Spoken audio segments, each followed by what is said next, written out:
பாருங்க, சுற்றியும் பனி மலைகள். கோப்ரோ வர அடிக்கடி இந்த குளிருக்கு ஹேங் ஆயிடுது. சரியான ஸ்பாட்டுங்க.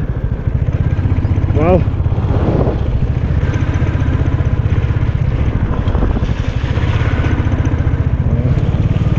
அழக பாருங்க. சுற்றியும் வெள்ளை பஞ்சு மிட்டாய், வெள்ளை பஞ்சு மாதிரி இருக்குங்க. அப்படியே நிறைய ரிவர் கிராசிங் வந்து எடுக்கிறதுக்கு கோப்ரோ ஹேங் ஆயிடுச்சுங்க. மிஸ் பண்ணிட்டேன். பாருங்க, இது எல்லாம் அங்கே கேம்ஸ் விளாட்றாங்க, என்ஜாய் பண்ணுறாங்க மக்கள். இந்த மாதிரி நிறைய ரிவர் கிராஸுங்க, பெரிய பெரிய கிராஸ்லாம் வந்தது. நம்ம நேரம் கோப்ரோ அப்படியே ஹேங் ஆயிடுச்சு.